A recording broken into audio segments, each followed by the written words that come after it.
مدینہ وہ شہر جس کی خوبصورتی اور روحانیت بہت کم لوگ جانتے ہیں۔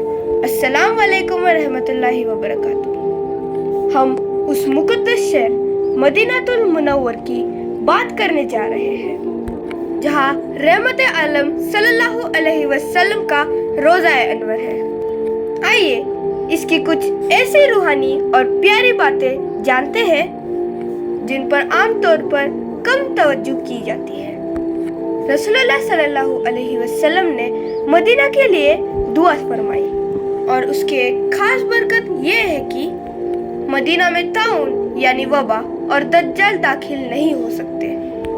سوچنے کی بات یہ ہے اس دعا میں ایک عجیب حفاظت چھپی ہے۔ ایسے وقت میں جب دنیا کسی بھی بیماری کی وبا سے لرز اٹھتی ہے، مدینے کی زمین کو اللہ نے اپنے نبی کی دعا کی برکت سے ان خطرناک چیزوں سے محفوظ فرما دیا۔ یہ حفاظت صرف ان کے فزیکل سرحد تک نہیں بلکہ ان کی روحانی پاکی کا بھی اعلان ہے۔ ایک مشہور حدیث میں آتا ہے کہ جب حضور صلی اللہ علیہ وسلم کسی بیمار کی عیادت کرتے یا زخم کو دیکھتے تو اپنی انگلی زمین پر لگاتے اور پھر فرماتے، بسم اللہ تربتو ادینہ بیرکتی بدینہ لی یشفا سکیمنا باذنی ربینا۔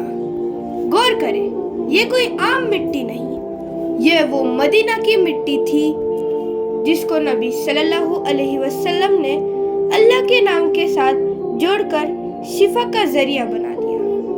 یہ مدینے کی زمین کا احترام اور روحانی مقام بتاتا ہے۔ اس سے ہم مدینے کی ہر چیز کی قدر کا احساس ہوتا ہے۔ اب ہم حضور صلی اللہ علیہ وسلم کی شخصیت کا ایک ایسا واقعہ سنیں گے جسے سن کر ایمان تازہ ہو جاتا ہے اور ہم حیران رہ جاتے ہیں کہ ایک انسان اتنی اعلیٰ اخلاق اور اتنی عجیب صبر کیسے رکھ سکتا ہے۔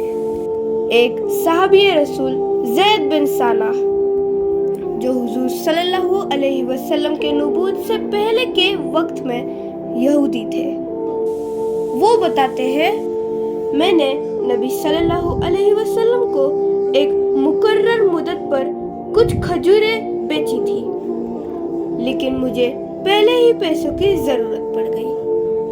وہ آگے بڑھ کر حضور صلی اللہ علیہ وسلم کی خدمت میں حاضر ہوئے جب آپ ایک جنازے کے ساتھ تھے اور آپ کے پاس کچھ صحابہ موجود تھے۔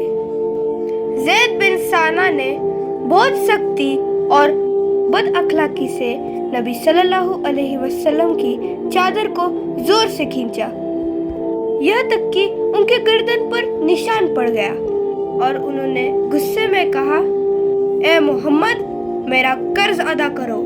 تم لوگوں کا یہی حال ہے۔ بنی ہاشم والے قرض چکانے میں ہمیشہ دیر کرتے ہیں۔ حیران کن منظر۔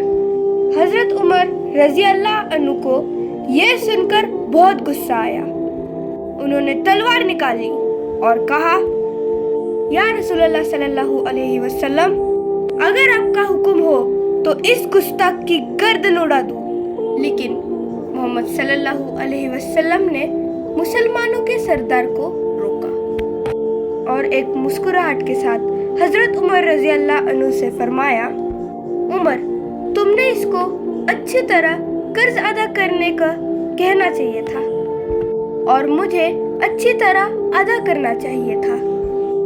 پھر آپ صلی اللہ علیہ وسلم نے آگے فرمایا، جاؤ عمر، اس کا قرض ادا کر دو اور اس کو کھجوروں کا وزن زیادہ دینا، اس لیے کہ تم نے اس کو ڈرا دیا تھا۔